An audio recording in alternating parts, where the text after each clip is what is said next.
Good afternoon students.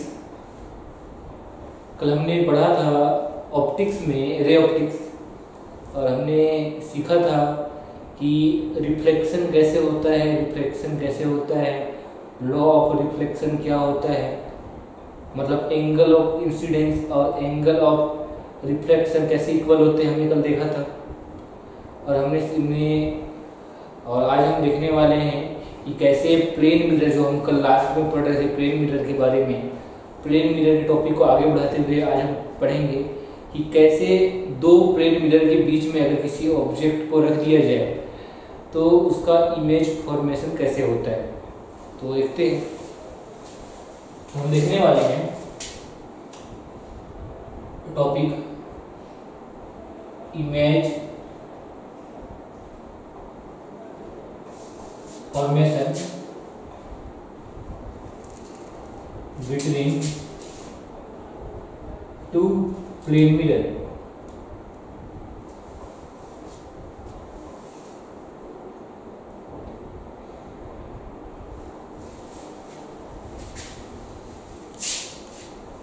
ठीक है, तो अब ये देखने वाले, मान लीजिए हमारे पास एक प्लेन मिरर है इस तरीके से, एक सेकंड प्लेन मिरर है इस तरीके से, इसी बीच में एंगल है थीटा, और ये ऑब्जेक्ट रखा गया ओ मतलब होता है ऑब्जेक्ट, वस्तु। तो आपको दिखाई दे रहा होगा कि हमारे पास दो प्लेन मिरर है और उसके बीच में एक ऑब्जेक्ट रखा गया है। अगर आप इस ऑब्जेक्ट से बनने वाले इमेज की नंबर को काउंट करें तो आप पाएंगे, तो हम किस ऐसे पहले व्हेन थीटा की वैल्यू 0 डिग्री, जब थीटा की वैल्यू 0 डिग्री लेंगे तो आप पाएंगे कि थीटा की वैल्यू 0 डिग्री होने पे प्लेन मिरर 1 और प्लेन मिरर 2 दोनों आपस में पैरेलल होंगे। तो ये कुछ इस तरीके से दिखाई देंगे।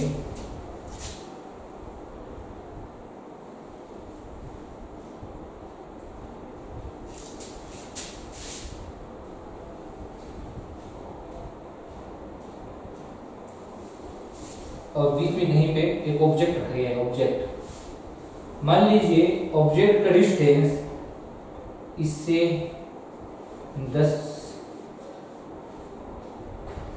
10 मीटर है और इससे 20 मीटर है।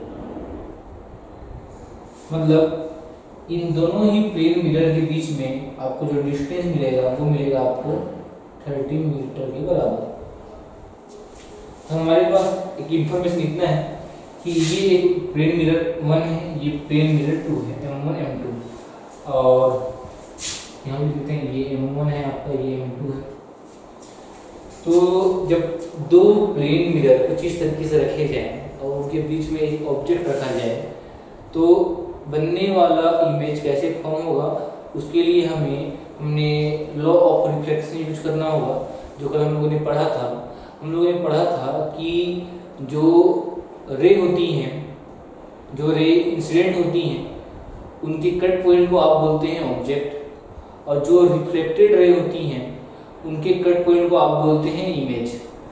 देखते हैं, अगर हम ये मानें कि ये आपका ऑब्जेक्ट है, तो ऑब्जेक्ट से ये मान लीजिए ऑब्जेक्ट है, ये ऑब्जेक्ट है, ऑब्जेक्ट से एक रे आता है कुछ इस तरीके से आया, ऐसे M1 पे टकराया, टकराने के बाद रिफ्लेक्ट हो गया, मतलब वापस उसी मीडियम में वापस लौट गया। ठीक है, मान लीजिए आपने एजम्पशन किया कि जो ऑब्जेक्ट है, ऑब्जेक्ट का पहला इमेज बनाएगा ये आपका प्लेन मिरर 1।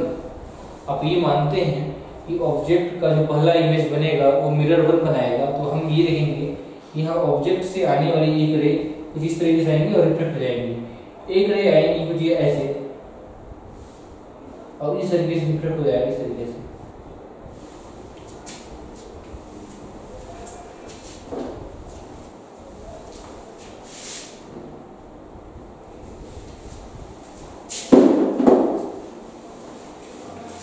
एक रे आया कुछ इस तरीके से, यहीं से बहुत सारी रे आएंगी, एक रे इस तरीके से आया और आने के बाद इस तरीके से क्या हो गया, रिफ्लेक्ट हो गया। अभी आगे हो जाएंगे। ठीक है, तो आप देखिए, आपने ये माना है कि हमारे पास दो मिरर हैं M1 और M2,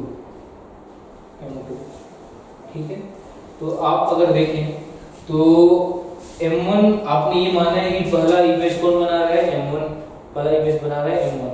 तो M1 पहला इमेज कहाँ पर बनाएगा, अगर एक ऑब्जेक्ट है O, उसका M1 से डिस्टेंस कितना है 10 मीटर, तो 10 मीटर अगर M1 से डिस्टेंस है तो इसे इमेज कहाँ पे बनाएगा। हमने कल देखा था कि जो प्लेन मिरर होता है उसकी प्रॉपर्टी होती है कि जितने दूर पे ऑब्जेक्ट होता है उतने ही दूर पे वो अपना उसका इमेज बनाता है। मतलब अगर ये 10 मीटर पे है तो इससे बनने वाला जो इमेज होगा वो भी यहाँ पे होगा 10 मीटर पे होगा। ये बनेगा आपका इमेज 1 I1। ऑब्जेक्ट का पहला इमेज बनेगा I1। डिस्टेंस कितना होगा 10 मीटर। क्यों 10 मीटर होगा, क्योंकि ऑब्जेक्ट का डिस्टेंस कितना है 10 मीटर। यहाँ से यहाँ तक ऑब्जेक्ट का डिस्टेंस कितना है 10 मीटर, तो इमेज का डिस्टेंस कितना होगा 10 मीटर। हमने पढ़ा था कि मैग्निफिकेशन वैल्यू कितनी होती है प्लेन मिरर की 1, मतलब जितना दूर पे ऑब्जेक्ट होगा उतनी ही दूर पे उसका इमेज बनेगा। तो इमेज बनेगा, इमेज कैसे बन रहा होगा, रे यहाँ से आई, यहाँ से रिफ्लेक्ट हो गया। अगर पीछे की ओर बढ़ाएं इसको तो यहाँ पे ये मिलता हुआ दिखाई देगा आपको, ये इमेज बनता हुआ दिखाई देगा आपको यहाँ पे। तो ये बनेगा इसका 10 मीटर पे पहला इमेज बना 10 मीटर पे। अब सेकंड इमेज के लिए आप क्या करेंगे, आप देखेंगे यही रे यहाँ से रिफ्लेक्ट होके गया है, यहाँ पहुंच गया है।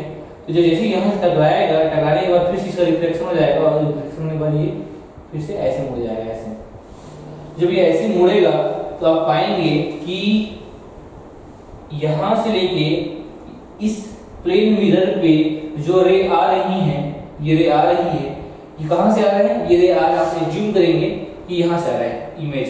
मतलब जो I1 है वो M2 के लिए अब ऑब्जेक्ट का काम करेगा। अब जो M2 प्लेन मिरर है उसके लिए ऑब्जेक्ट का काम कौन करेगा, I1। M1 में पहले ऑब्जेक्ट कौन था, O का इमेज कहाँ बना, I1 पे। I1 M2 के लिए काम करेगा ऑब्जेक्ट का।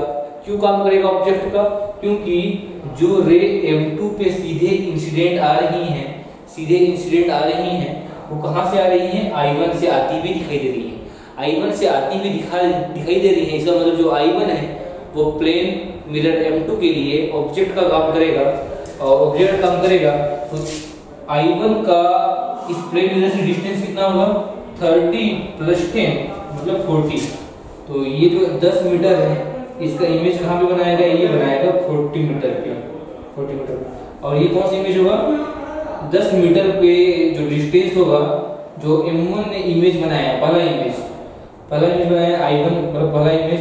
सेकंड इमेज क्या बना, I2 कौन बनाया, M2 बनाया 40। तो हमने क्या किया 38 कर दिया। 38 क्यों किया, क्योंकि इसका डिस्टेंस अब हो गया है 10 + 30 यहाँ से। अब देखो ये वाला रे वापस ये मुड़ के कहाँ जा रहा है, ये रे वापस जा रहा है यहाँ M1 पे। जब M1 पे जाएगा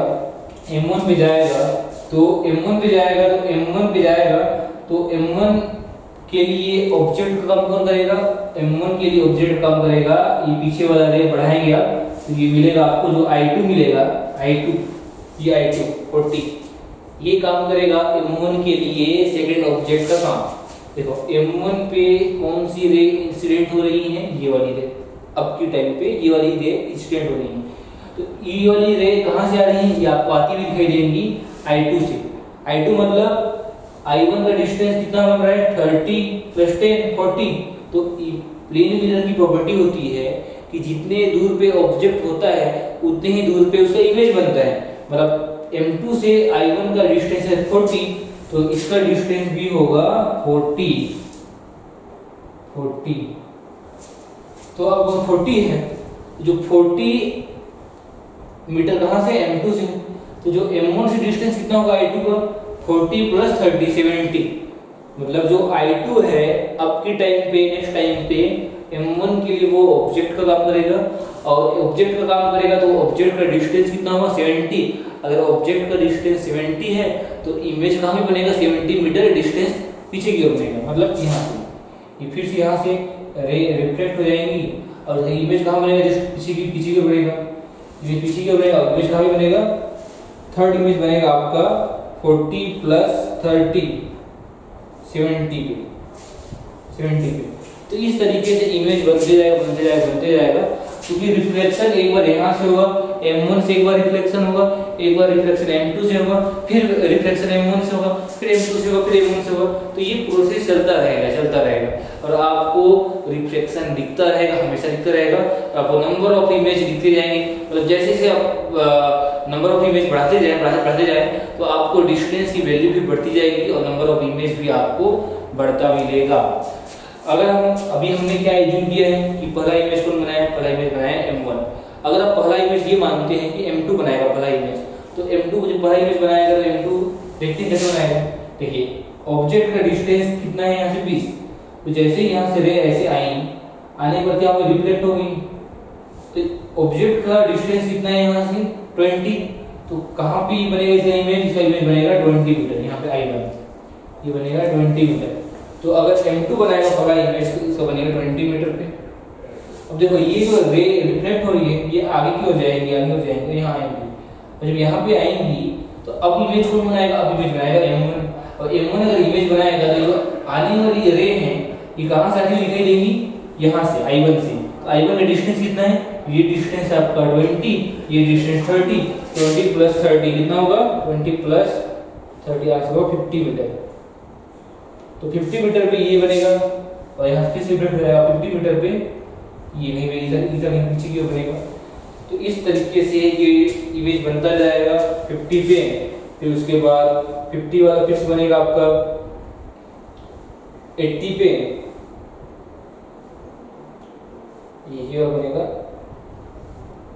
प्लस 30 क्यों, क्योंकि 30 डिस्टेंस 80 पे, और ये बढ़ते जाएगा, ये प्रोसेस आगे बढ़ते जाएगा। तो फिर से रिपीट करता हूँ मैं इसको प्रोसेस को समझाने के लिए। हम पढ़ रहे हैं image formation between two plane mirror के बीच में इमेज फॉर्मेशन कैसे होगा। तो आप देख पा रहे हैं कि दो प्लेन मिरर हैं, डायग्राम में दिखाई दे रहे हैं, और उनके बीच में आपको एंगल दिखाई दे रहा है थीटा। तो अगर आप थीटा की वैल्यू को अगर आप 0 डिग्री लें, 0 डिग्री लेने पे क्या दिखाई देगा कि दोनों प्लेन मिरर आपस में कैसे हैं, आपस में पैरेलल हैं। अगर आपस में पैरेलल हैं तो इस तरीके से दोनों प्लेन मिरर दिखाई देंगे आपको रखे हुए। और अगर आपको ने उसके बीच में एक ऑब्जेक्ट को रख दिया जिसकी डिस्टेंस एक प्लेन मिरर से 10 मीटर है, सेकंड प्लेन मिरर से 20 मीटर है, मतलब दोनों प्लेन मिरर के बीच का डिस्टेंस कितना होगा 30 मीटर। और आपको एज्यूम करना होगा कि पहला इमेज कौन बनाएगा, या तो M1 बनाए या तो M2 बनाए, कोई भी बना सकता है पहला इमेज कोई भी बना सकता है। तो अगर आप इमेज को देखें कि पहला मिरर अगर M1 है जो इमेज बना रहा है, तो आप पाएंगे कि M1 से ऑब्जेक्ट का डिस्टेंस कितना है 10 मीटर। तो इमेज कहाँ पे बनेगा, 10 मीटर दूर पीछे की ओर बनेगा ये इमेज। अब ये जो 10 मीटर है, अब नेक्स्ट इमेज कौन बनाएगा, M2 बनाएगा। अब M2 के लिए ये डिस्टेंस कितना हो गया, 10 इधर और 30 बीच में कितना हो गया 40। तो अब ये 40 मीटर पीछे की ओर बनाएगा। अब फिर से उसका इमेज कौन बनाएगा, M1 बनाएगा। तो 40 उधर आया है, ये 30 डिस्टेंस कितना होगा 70 मीटर पीछे की ओर।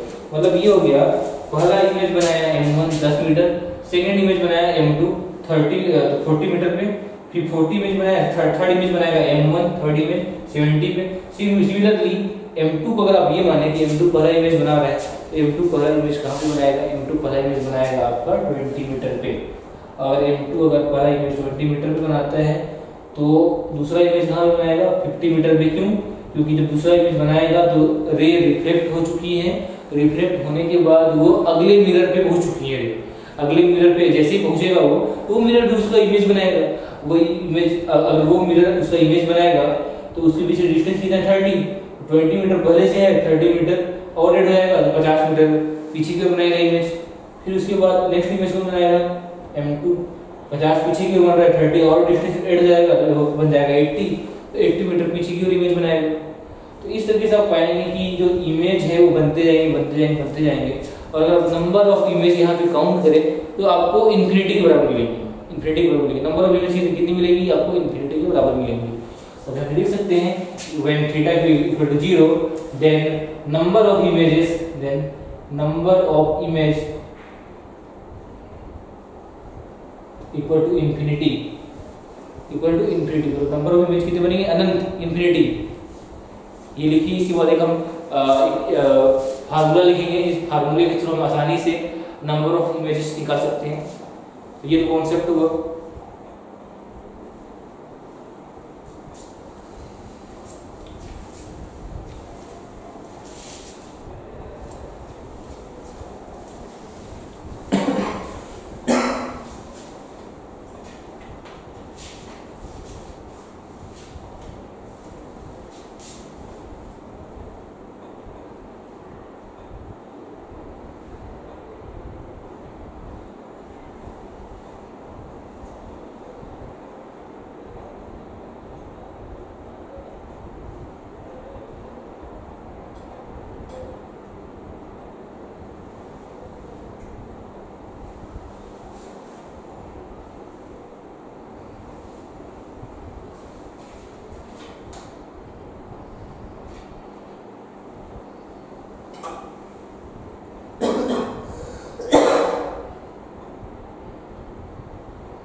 फार्मूला लिखेंगे, जिस फार्मूले के थ्रू हम निकाल सकते हैं कि कितने नंबर ऑफ इमेज फॉर्म होंगे। तो अगर आपको सेम डायग्राम आपको पता है, अगर थीटा की वैल्यू पता है तो हम निकालेंगे। एक फार्मूला है, फार्मूला ये है कि m की वैल्यू अगर आप निकालेंगे 360 डिग्री अपॉन थीटा। थीटा की वैल्यू आपको दी जाएगी, दो प्लेन मिरर के बीच में एंगल कितना है वो आपको दी जाएगी, अगर दी जाएगी आपको। और अगर आप m की वैल्यू अगर आप निकालते हैं इवन, मान लीजिए आपने थीटा की वैल्यू कुछ पुट किया है, यहाँ पे पुट करने के बाद आपको जो एंगल मिला, करो हाँ यस, जब आपने m की वैल्यू को 360 डिग्री अपॉन थीटा लिखा और आप पाए कि थीटा की एक पर्टिकुलर वैल्यू पुट करने पे, जैसे 30 डिग्री 60 डिग्री कुछ भी आप पुट करने पे जो m की वैल्यू आपको मिली वो आपको इवन वैल्यू मिली। इवन का मतलब क्या है? इवन का मतलब है 2, 4, 6, 8 इस टाइप के इवन नंबर। अगर इवन नंबर आपको मिलते हैं तो number of images then number of images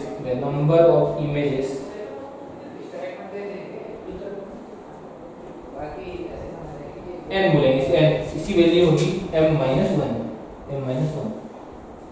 देखते हैं अगर आपको इवन m की वैल्यू इवन ना मिले तो क्या करेंगे? इसको लिखते हैं if m is uneven, if m is not even नहीं है, मान लीजिए ऑड है, नॉट इवन मतलब ऑड है। ऑड का मतलब क्या हो जाएगा?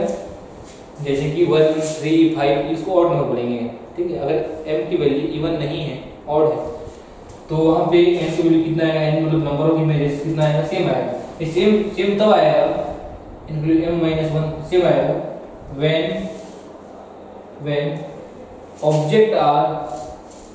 when object is in symmetric position। symmetric position. अब ये क्या होता है सिमेट्रिक पोजीशन? अब ये सिमेट्रिक पोजीशन क्या होता है? आपने देखा था सिमेट्रिक पोजीशन का मतलब ये होता है कि जो ऑब्जेक्ट रखा गया है दो प्लेन मिरर के बीच में, उस ऑब्जेक्ट का जो डिस्टेंस है दोनों प्लेन मिरर से वो इक्वल होगा। मतलब एक प्लेन मिरर से 10, एक प्लेन मिरर से 20 ऐसा नहीं, दोनों ही प्लेन मिरर से इक्वल डिस्टेंस पे होगा तो हम उसको बोलेंगे सिमेट्रिक। अगर मान लीजिए सिमेट्रिक नहीं है, दोनों प्लेन मिरर से अलग अलग डिस्टेंस पे, तो हम इसको बोलेंगे अनसिमेट्रिक। अनसिमेट्रिक और उस समय क्या बनेगा? ऐसे इमेज n की वैल्यू बनेगी m के बराबर। ये कब बनेगा? When object is in unsymmetric position. Unsymmetric position ये हो गया। और मान लीजिए ये तो हुआ इवन अनइवन, इवन और ऑड की कंडीशन हुआ। और मान लीजिए आपको एक ऐसा m की वैल्यू मिले जो ना तो इवन हो ना ही ऑड हो, मतलब उसकी वैल्यू डेसिमल में आ जाए, पॉइंट्स के फॉर्म में आ जाए, तो आप क्या करेंगे? इसको हम लिखेंगे केस 1, ये हुआ आपका केस 2, और अब हम लिखेंगे केस 3। केस 3 में आप लिखेंगे केस 3 में अगर आप लिखें m की वैल्यू अगर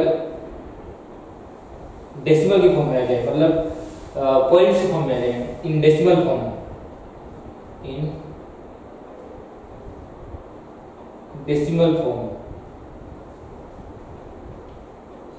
एग्जाम्पल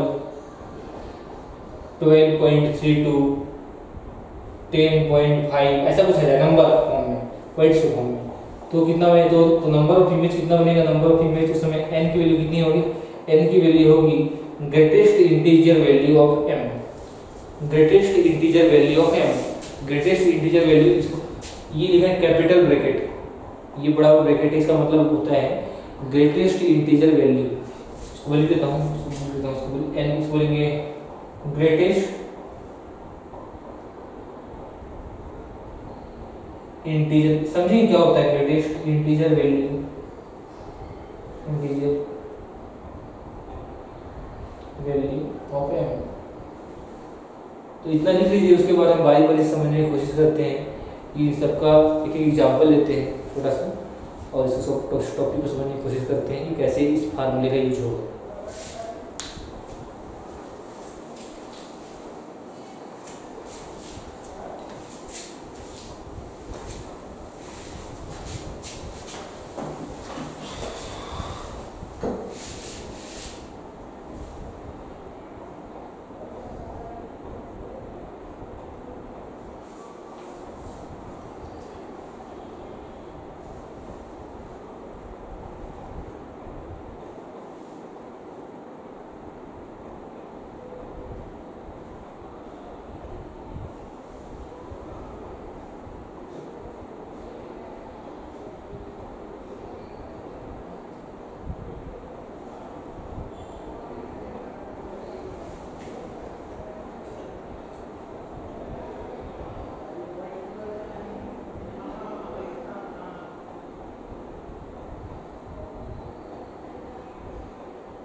तो आगे बढ़ते हैं एक एग्जाम्पल से।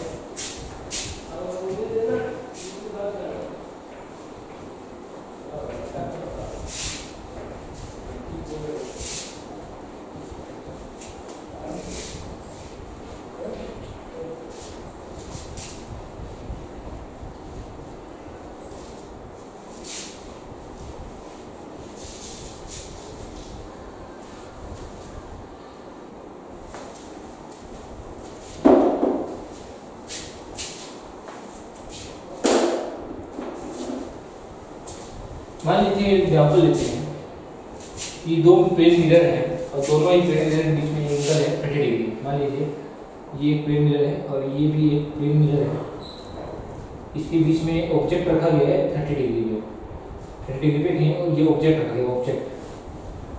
तो अगर m की वैल्यू, अगर थीटा की वैल्यू 30 डिग्री है, थीटा की वैल्यू 30 डिग्री है, तो अगर m की वैल्यू को पुट करें हम तो आ जाएगा 30 तो 60 डिग्री अपॉन 30, आंसर आएगा 12। 12 इवन है या ऑड? 12 आपका है इवन। अगर 12 आपका इवन है तो आप फार्मूला लगाएंगे n equal to number of images equal to m minus 1। जो 12 माइनस 1 कितना आएगा आपका 11 के बराबर। तो 11 इमेज बनेंगे, टोटल इमेज कितने बनेंगे 11। ये आपका आंसर आ जाएगा। ठीक है, अब दूसरा एग्जांपल लेते हैं। दूसरा एग्जाम्पल 2 में हम लेंगे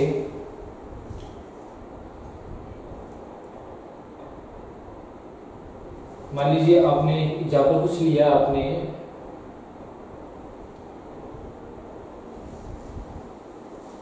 25, मान लीजिए आपने लिया थीटा की वैल्यू लिया आपने 25 डिग्री लिया, तो m की वैल्यू आपको कितनी मिलेगी 360 डिग्री अपॉन 25, आंसर कितना आएगा 111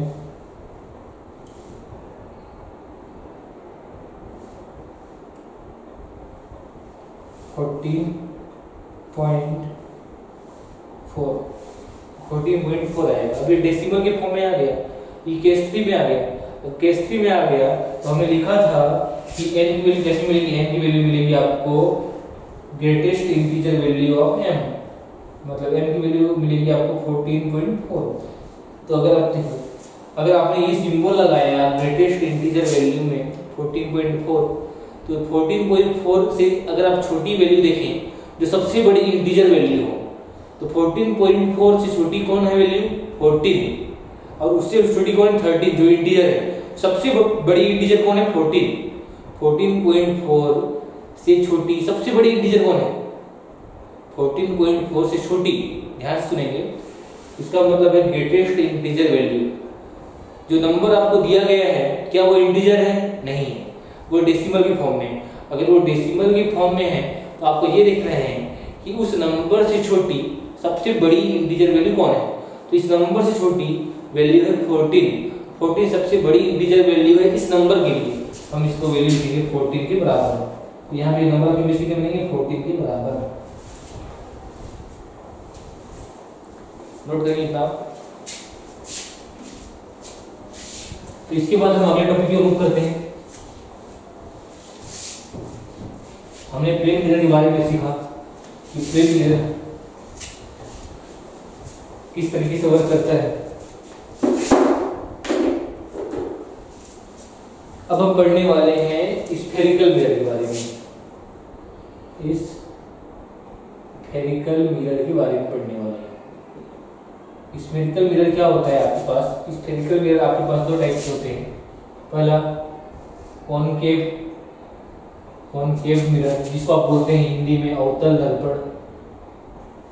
सेकंड होता है कॉन्वेक्स मिरर जिसको आप बोलते हैं उत्तल दर्पण। तो हमारे पास दो टाइप्स के मिरर होते हैं जिसको हम बोलते हैं स्फेरिकल मिरर।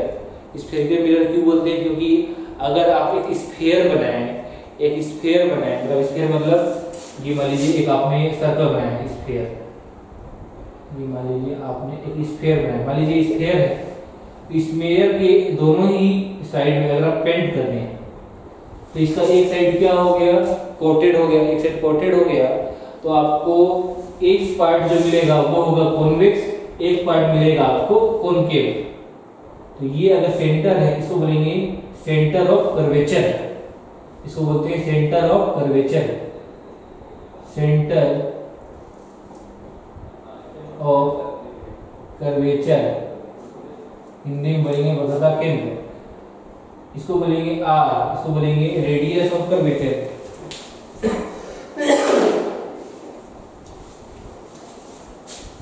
तो आर को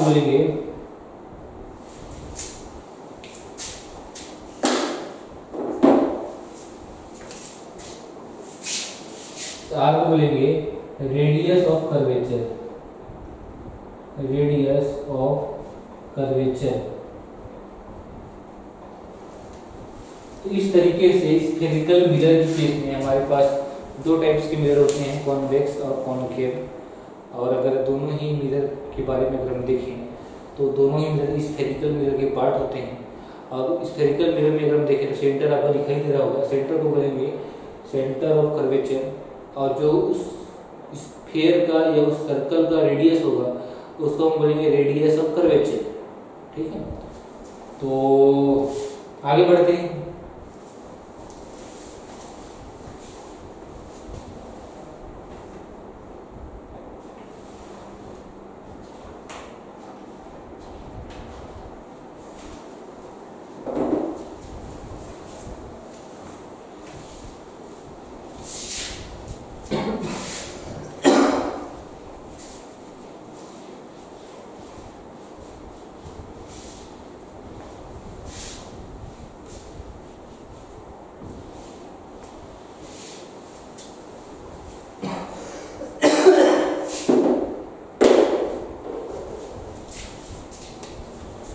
तो देखते हैं कॉनकेव मिरर कैसा होता है। पहले तो स्टेप देखते हैं कॉनकेव मिरर कैसा होता है, उसके बाद हम पढ़ेंगे। तो अगर हम कॉनकेव मिरर देखें, कॉनकेव मिरर को देखें तो कॉनकेव मिरर आपको दिखाई देगा कुछ इस तरीके से।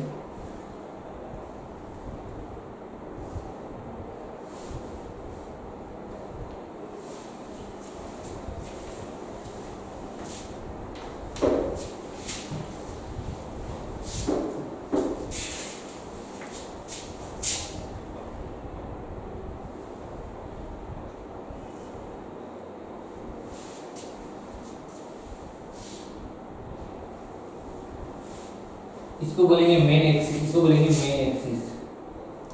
मेन एक्सिस, इसको बोलेंगे पोल, पी का मतलब होगा पोल, पोल बोलेंगे। और ये होगा आपका कॉनकेव मिरर है। कॉनकेव मिरर अगर इसका फोकस, F का मतलब होगा फोकल डिस्टेंस, F का मतलब होगा फोकल डिस्टेंस,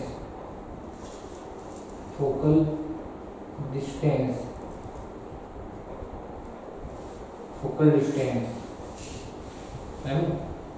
तो F के लिए अगर F को बोलते हैं स्मॉल f को फोकल डिस्टेंस, तो इसकी वैल्यू क्या होती है, r/2 के बराबर होती है इन केस ऑफ मिरर। याद रखिए मिरर के केस में मिरर कॉनकेव हो या कॉन्वेक्स हो, फोकस की जो वैल्यू होती है वो r/2 के बराबर होती है ना। तो ये हुआ कॉनकेव मिरर। तो कॉनकेव मिरर में क्या होता है कि कहीं सामने में इसके, इस मिरर के सामने में ऑब्जेक्ट होगा। मान लीजिए ये आपका ऑब्जेक्ट है,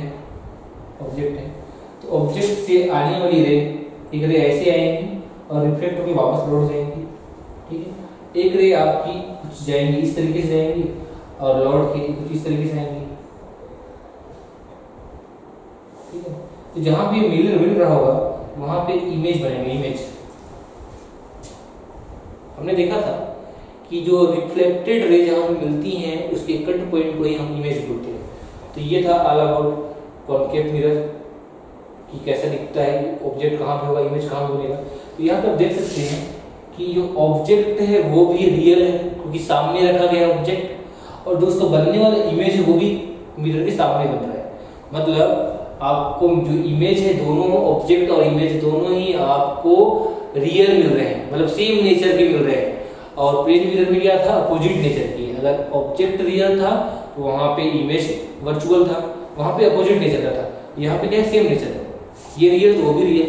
यहाँ पे अगर देख रहे हैं आप, अगर ये रियल है, ऑब्जेक्ट रियल है, इमेज वो भी क्या बनेगा, रियल, राइट। देखते हैं कॉन्वेक्स मिरर क्या होगा। दूसरा कॉन्वेक्स मिरर, कॉन्वेक्स मिरर में क्या होगा, ये कुछ इस तरीके से दिखाई देगा आपको।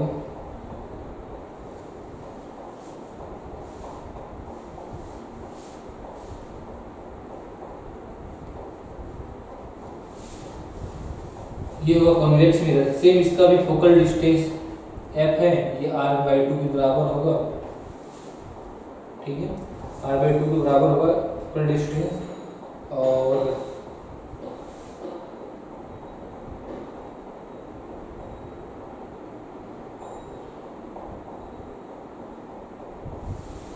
ठीक है, अब जैसे ही आप अगर पाएंगे कि अगर आप ऑब्जेक्ट यहाँ सामने रख देते हैं, मान लीजिए यहाँ पे आपका ऑब्जेक्ट है, आपने रख दिया ऑब्जेक्ट से एक रे ऐसे है, टकराई, यहाँ पे इंसिडेंट हुआ, उसके बाद रिफ्लेक्ट हो गई वापस, और एक रे यहाँ से आई कुछ इस तरीके से, इंसिडेंट हुआ, इंसिडेंट होने के बाद इसका रिफ्लेक्शन हो गया कुछ इस तरीके से।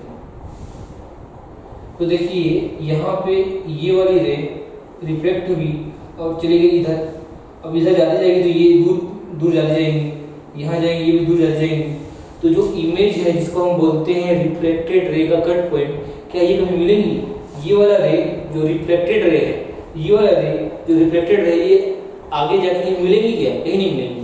ये तो दूर की ओर बढ़ता जा रहा है, दूर की ओर बढ़ता जा रहा है, ये सीधे पीछे की ओर आ रहा है, कहीं मिलेंगी नहीं मिलेंगी। तो इसका इमेज कहाँ बनेगी? इसको आप पीछे की ओर बढ़ाएं तो इसको इमेज मिलेगा यहाँ पे, इसको किसी को बढ़ाएंगे इसको मिलेगा यहाँ पे ये मिलेगा, यहाँ पे इसका इमेज बनेगा। और फाइनली कि अगर ऑब्जेक्ट यहाँ पे रियल है तो इमेज कैसे बन रहा है, वर्चुअल इमेज बन रहा है इसका। तो ये था आपका एक इंट्रोडक्शन कॉन्केप्स और कॉन्वेव मिरर का, नोट कर लेंगे आप। इसके बाद हम सीधे इसके प्लेन मिरर की फार्मूले पे आएंगे, किस तरीके से इमेज ऑब्जेक्ट रखा है तो इमेज कहाँ पे बनेगा, इमेज कैसा बनेगा, नेचर क्या होगा, ऑब्जेक्ट से छोटा बनेगा इमेज बड़ा बनेगा।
अब देखेंगे हम लोग मिरर फार्मूला। मिरर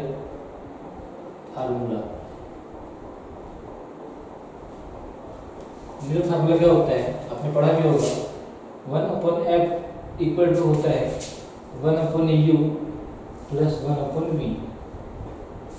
इसमें u क्या होता है, u होता है distance of object, distance of object from pole of mirror, इसके बाद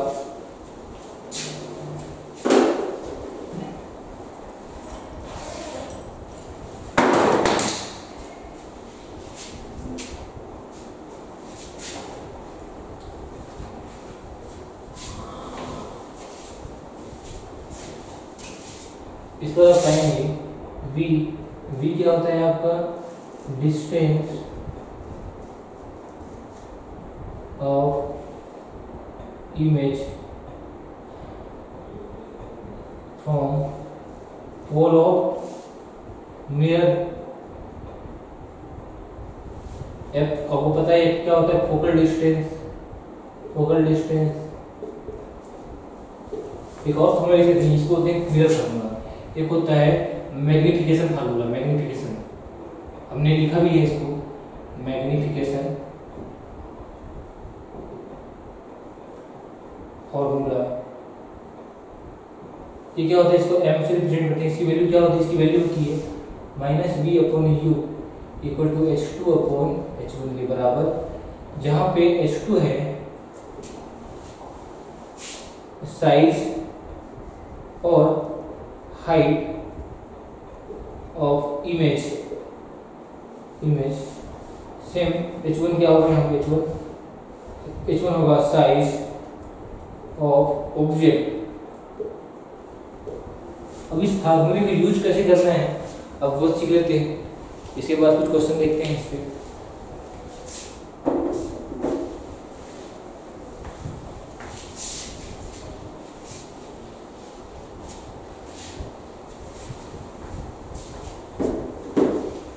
देखिए तो यूज कैसे करना है। मान लीजिए हमारे पास एक मिरर है, मान लीजिए हमारे पास एक मिरर है, मान लीजिए ये हमारे पास है एक मिरर, और ये है इसका मेन एक्सिस, है ना, मेन एक्सिस ये है हमारे पास एक मिरर, इसका फोकल डिस्टेंस है f। और आप पाएंगे कि अगर ये फोकल डिस्टेंस है ना, फोकल डिस्टेंस है, तो अगर ऑब्जेक्ट यहाँ भी रखा हुआ है, इधर भी रखा हुआ है, तो मान लीजिए ऑब्जेक्ट इधर रखा हुआ है, तो मान लीजिए इमेज बन रहा है इधर, है ना, और फोकस भी है ऐसे कहीं यहाँ कहीं भी फोकस, मान लीजिए फोकस इसका यहाँ कहीं पे, ये है कैपिटल है फोकल पॉइंट। तो फोकल पॉइंट है मतलब ये इसका पोल, तो पोल से लेकर फोकल पॉइंट तक का डिस्टेंस को बोलते हैं एफ। ये फोकल पॉइंट है और ये फोकल डिस्टेंस है ना, फोकल पॉइंट, इसको बोलते हैं फोकल पॉइंट। ये क्या होता है, ये होता है फोकल डिस्टेंस। तो होगा क्या, जब भी रे, जो ऑब्जेक्ट से आने वाली रे है, किरणें हैं, जब आएंगी इस तरीके से आएंगी, तो किरण जिस भी डायरेक्शन में आएंगी उसके डायरेक्शन को आप मानेंगे पॉजिटिव। मतलब आपको जितना भी अगर हमने डिस्टेंस देखे u v f, आप देखें सभी डिस्टेंस को आप मेजर कर रहे हैं पोल से। तो मैं ये बोल रहा हूँ रे जिस भी डायरेक्शन में आ रही है इसको आप मानेंगे पॉजिटिव, है ना, डायरेक्शन ऑफ रे को आप मानेंगे पॉजिटिव। लिख देता हूँ यहाँ पे, आप एजम्पशन मानेंगे, एजम्पशन क्या मानेंगे आप मानेंगे कि डायरेक्शन ऑफ रे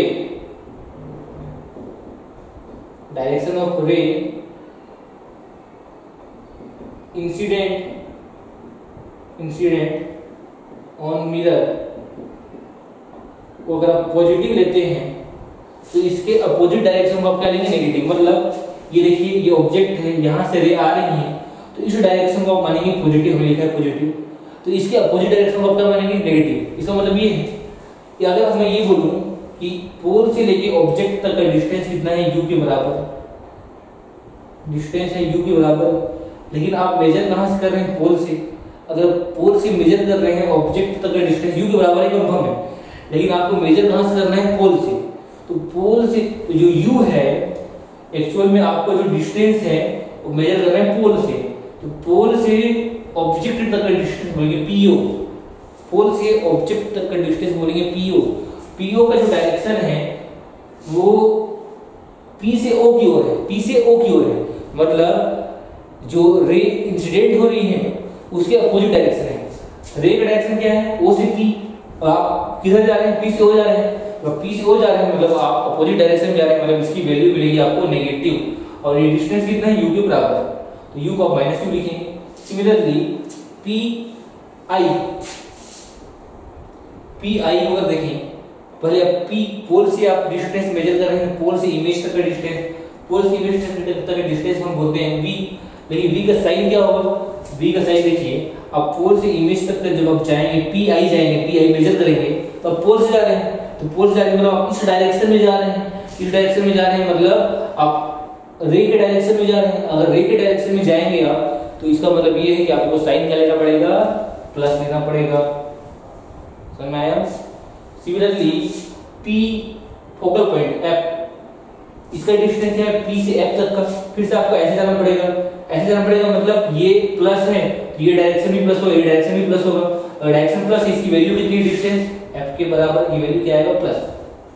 तो आपको समझ में आया होगा किस तरीके से आपको प्लस माइनस लेना है वैल्यू। डिस्टेंस आपको पता है u v f, लेकिन जो साइन लेना पड़ता है फार्मूले पुट करने के लिए वो कुछ इस तरीके से लेना पड़ता है। रे जिस भी डायरेक्शन में आती हैं, जिस भी डायरेक्शन में इंसिडेंट होता है उसको आप बोलते हैं प्लस, और उसके अपोजिट डायरेक्शन को आप बोलते हैं माइनस। सिमिलरली जो हाइट है, मान लीजिए इसकी हाइट अगर बन रही है ऊपर की ओर, मान लीजिए इसकी हाइट बन रही है ऊपर की ओर, तो आप उसको लिखेंगे प्लस। इसकी हाइट बन रही है मान लीजिए नीचे की ओर, मान लीजिए इमेज बन रहा है नीचे की ओर, तो इसको लिखेंगे माइनस। मतलब ऊपर की ओर अगर बन रहा है ऑब्जेक्ट मेन एक्सिस के ऊपर की ओर बन रहा है, तो इसकी हाइट को आप क्या लिखेंगे, इसकी हाइट को आप लिखेंगे, मान लीजिए ये हाइट है h1 क्या होगा पॉजिटिव।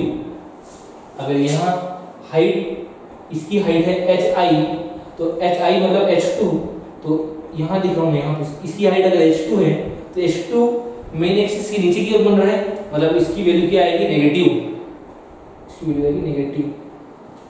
तो इसके बाद हम नेक्स्ट क्लास में पढ़ते हैं, टाइम पूरा हो चुका है। सो मिलते हैं नेक्स्ट क्लास में, थैंक यू।